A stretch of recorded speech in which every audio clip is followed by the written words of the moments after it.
પ્રણવ એટલે પ્રાણ આપવાવાળી વસ્તુ કે જીવનદાતા પદાર્થ. પ્રણવ એ નામ છે, તેને રૂપની સાથે સંબંધ છે. પ્રણવ એટલે પરમાત્માનું નામ અને દિવ્ય તેજ એટલે પરમાત્માનું રૂપ. નામ અને રૂપ પ્રગટ થયા એ વ્યાકૃતાવસ્થા છે. વ્યક્ત અવસ્થામાં એ નામ રૂપના અનેક ભેદ થયા. સૂર્ય, ચંદ્ર, તારા, પૃથ્વી, દેવ, મનુષ્ય, પશુ, પક્ષી ઇત્યાદિ બધાના રૂપ અને નામ અલગ અલગ થયા. ઓમ એ આત્માનું અને બીજું નામ એ શરીરનું નામ છે. શરીરમાં જેના અસ્તિત્વથી જીવન અને જેના નાશથી મરણ કહેવાય છે તે મુખ્ય પ્રાણ છે. એને પ્રત્યક્ષ કરવો તથા એના ધ્વનિને રોમ રોમથી ખુલ્લા કાનો વડે સાંભળવો તે ઓમકાર કે પ્રણવની ઉપાસના છે.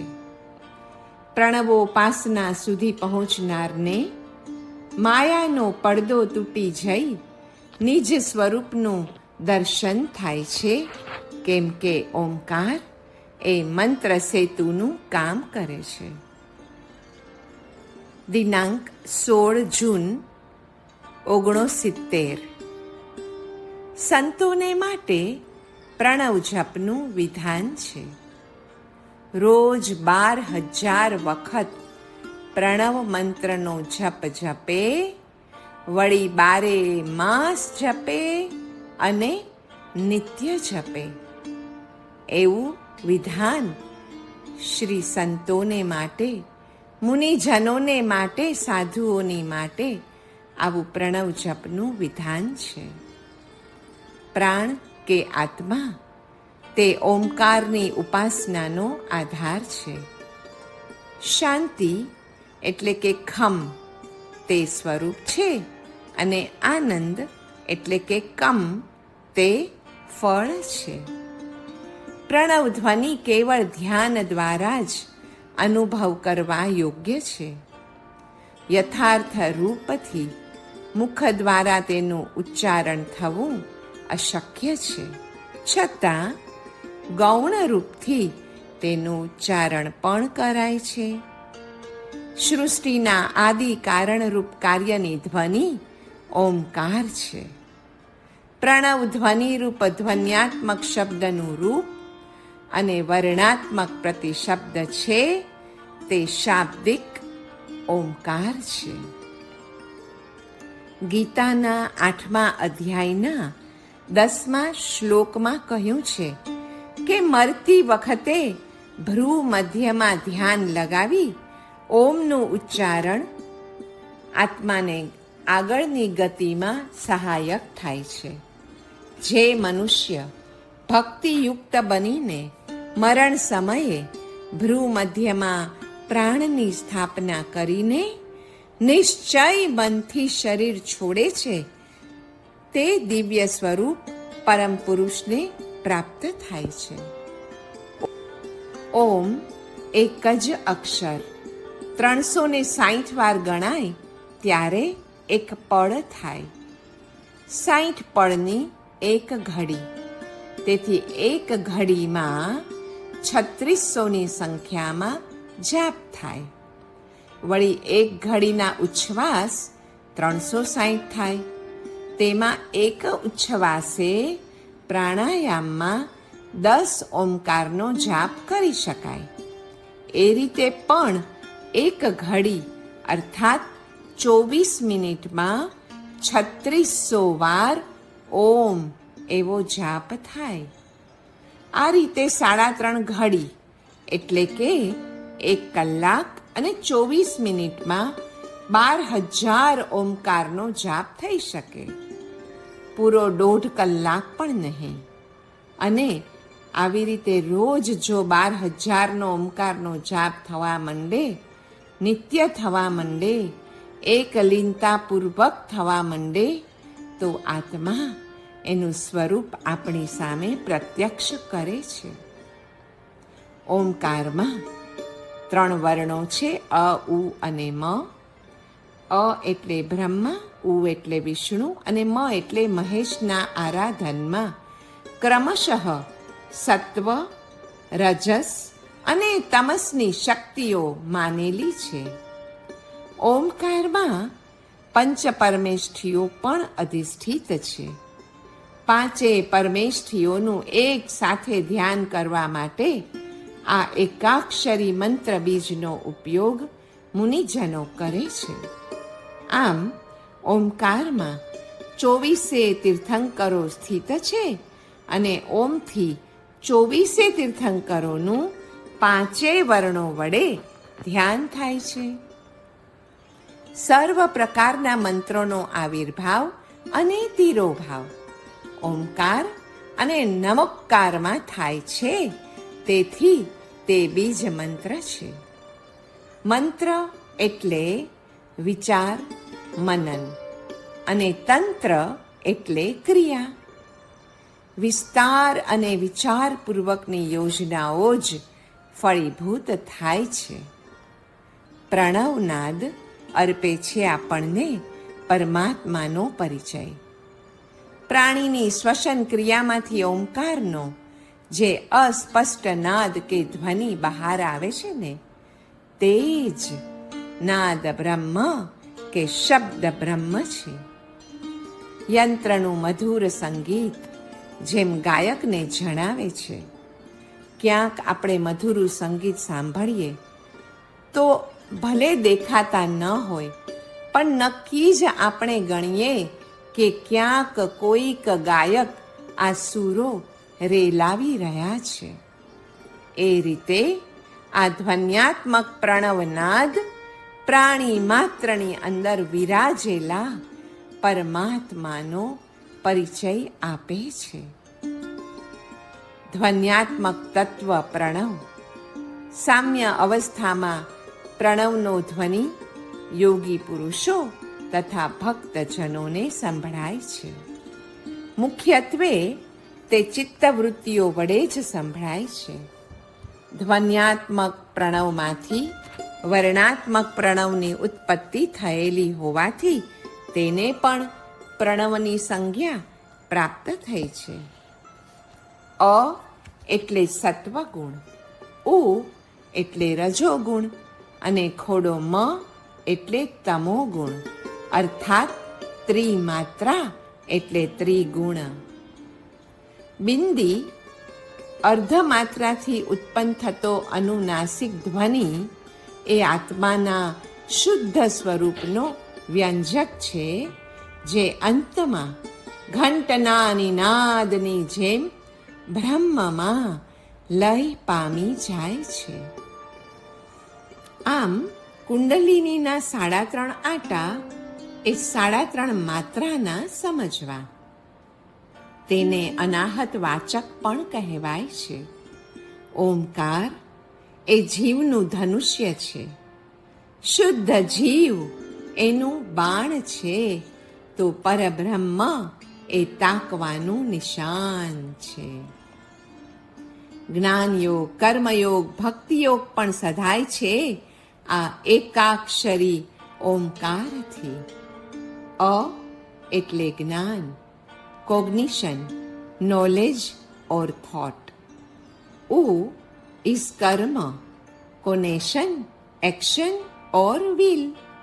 અને ખોડો મ એટલે ભાવના, ઇફેક્ટ ઓર મોશન. સૌ પહેલા ઉઠીને ઓમકારનું ઉચ્ચારણ નિત્ય આવશ્યક છે. અંતતો ગત્વા બ્રહ્મરૂપ પરાજાતે. સર્વ શબ્દો અંતે એક જ તત્વના વાચક છે, અને તે તત્વ છે બ્રહ્મરૂપ. સમસ્ત વિશ્વ ઓમકારનું જ વ્યાખ્યાન છે, અને આ એક જ શબ્દનું પૂર્ણ જ્ઞાન મુક્તિને આપે છે. શબ્દ આકાશના ગુણરૂપે તેમજ સર્વ શબ્દાર્થો પણ પદાર્થોના બીજ રૂપે સર્વવ્યાપી અને અનંત છે. તેના પોતાના વિશિષ્ટ રૂપમાં પણ શબ્દ સર્વવ્યાપી છે એમ રેડિયો પણ આજે કહી જ રહ્યો છે ને. આલેકેનો પલંભેન મુનિત્વેન ચ સાધિતઃ રત્નત્રયમયોધ્યેયઃ પ્રણવઃ સર્વસિદ્ધયે. અર્થાત આલોક, ઉપલંભ અને મુનિત્વ એ ત્રણથી સાધિત રત્નત્રયમય પ્રણવ મંત્રને સર્વસિદ્ધિ માટે ધ્યાવવો. ઓમકારમાદ્યમ પરમાત્મરૂપમ સંસારનાશે ચ સમર્થ મંત્રમ અચંચલમ પ્રાપ્ય મજીહ્ન ભક્તેર ધ્યાયેત સદા દેશિક વાક્યમાનાત. અમંત્રમક્ષરમ નાસ્તિ. અર્થાત પ્રત્યેક અક્ષર ઓમકારની જેમ મંત્રરૂપ જ છે. ઓમ પ્રાણો બ્રહ્મ, કમ બ્રહ્મ, ખમ બ્રહ્મ, ગમ બ્રહ્મ, ઘમ બ્રહ્મ. એ રીતે પ્રત્યેક અક્ષર ઓમકારની જેમ બ્રહ્મ સ્વરૂપ છે. આત્મા અથવા પ્રાણ ઓમકારની ઉપાસનાનો આધાર છે. શાંતિની પ્રાપ્તિ માટે 3 સાધન છે: દમ, દાન અને દયા. કમ એટલે આનંદ, જે ઓમકારની ઉપાસનાનું ફળ છે. ખમ એટલે શાંતિ, જે ઓમકારની ઉપાસનાનું સ્વરૂપ છે. જેવું આપણે ઓમ ઓમ મનમાં, હૃદયમાં, આત્માની અંદર એનો જાપ શરૂ કરીએ કે જાણે સમસ્ત અસ્તિત્વમાં શાંતિ પ્રસરી જાય છે. યો વૈ સ ધર્મઃ સત્ય વૈ તત્ સત્યે સર્વં પ્રતિષ્ઠિતમ ઓમ ખમ બ્રહ્મ. એ 3 તત્વ ઓમકારમાં એકત્ર થયેલ છે. સાંખ્ય યોગ એટલે મન, ધ્યાન યોગ એટલે પ્રાણ અને કર્મયોગ એટલે વાણી. શાંતિ એ ઓમકાર ઉપાસનાના ઉપાસ્ય દેવતા છે. શાંતિ અને ઓમકાર બંને એકમેકમાં ઓતપ્રોત કરીને રહેલા છે. ઓમકારથી શાંતિ, શાંતિથી ઓમકાર એ બંને અલગ કરી શકાતા નથી. શબ્દ બ્રહ્મ કે બૃહસ્પતિ રૂપ ઓમકારની શરણાગતિ વિના શાંતિના ધ્રુવ તત્વનો પત્તો લાગવો પણ અસંભવિત છે. ઓમ is known as a seed or બીજ મંત્ર. All બીજ mantras are the very quintessence of mantra. Om is a Vedic bij, but it is the source of all other tantric bijas. Mantra is thus a thought, movement vehicled by and expressed in speech. Its swarup is like all else, consciousness, that is chitta, which is Shabda Brahma. The mere utterance of a mantra without knowing its meaning, which mantra manifests, is a mere movement of the lips. Om is God. I thank you for answering my prayer, O God, is signified by Om Ekakshara Mantra. Omkar એ પંચ પરમેષ્ઠીનો વાચક અને બિંદુ સહિત શુદ્ધાત્માનો પણ વાચક છે અને શુદ્ધાત્મા તો નિષ્પક્ષ છે. બિંદુ સહિત ઓમકારનું લક્ષ્ય શુદ્ધાત્મા છે અને તેનું ફળ મોક્ષ છે. જેણે આત્મા પ્રાપ્ત કર્યો છે એવા સત્પુરુષથી માંડીને પૂર્ણાહુતિ રૂપ સ્વરૂપ સુધીને ઓમ સ્વરૂપ કહેવાય અને એથી આગળ મુક્તિ થાય. ઓમ એટલે નિરાકાર નિર્ગુણ બ્રહ્મ અને અર્હમ એટલે સાકાર સગુણ બ્રહ્મ. ઓમકારના ઉચ્ચારણને અંતે શબ્દ તત્વનો અનુભવ થવાથી જ્ઞાન દ્વારા સુષુપ્તિ અવસ્થાનું સ્વરૂપ સમજાઈ જાય છે. ત્યારે પ્રાણજય થઈને પ્રાણની ગતિ રોકાઈ જાય છે. જ્યારે જ્ઞાન એ જ્ઞેય સ્વરૂપ મંગળમય બનીને કેવળ ઓમકાર સ્વરૂપે જ ઉત્પન્ન થાય છે અને વિકલ્પના અંશનો પણ સ્પર્શ રહેતો નથી, ત્યારે પણ પ્રાણગતિ રોકાય છે અને મન વાસના રહિત થાય છે. નિઃસ્વાર્થ સેવા એટલે ઓમકાર. તદ્રૂપ થવું શારીરિક સેવા સાથે ગુરુએ નિર્દેશિત કરેલ સિદ્ધાંતોનું પ્રાયોગિક સેવન એટલે જ સેવા અથવા ઓમકાર. ઓમની ઉપાસનામાં ગુણથી પર થવાના અનેક સાધનોમાં બે મુખ્ય સાધનો છે. એક તો ગુણોથી પર અને ગુણોના સ્વામી એવા પરમ તત્વની ઉપાસના, અને બીજું રજોગુણ અને તમોગુણની ભયંકરતા પારખી અને તેમાંથી મુક્ત થવાનો પ્રયત્ન. પહેલા ઉપાયમાં એટલે કે ગુણોથી પર અને ગુણોના સ્વામી એવા પરમ તત્વની ઉપાસનામાં ઓમકારની જ ઉપાસના છે. ઓમના આકાર અને ઉચ્ચારમાં પરમ પરમ રહસ્ય ભરેલું છે. 3 માત્રા દ્વારા ત્રિગુણાત્મક સૃષ્ટિ અને અર્ધ માત્રા દ્વારા ગુણાતીત બ્રહ્મનો એમાં સંકેત છે. ઓમનો જપ અને તેના ભાવાર્થનું ચિંતન એ 2 પાંખો દ્વારા કોઈ પણ માણસ ત્રિલોકની સીમાઓને ઉલ્લંઘી શકે છે.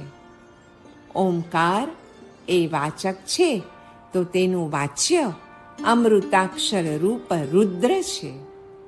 નાદાંતમાં મહાદેવ છે અને તેનું દર્શન એ મૃત્યુનું ઔષધ છે.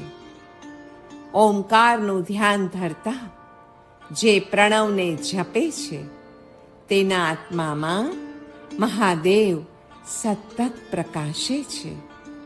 આ મહાદેવ જ યોગીઓના હૃદયમાં રહેલ સાક્ષાત આત્મા છે, પરમાત્મા છે.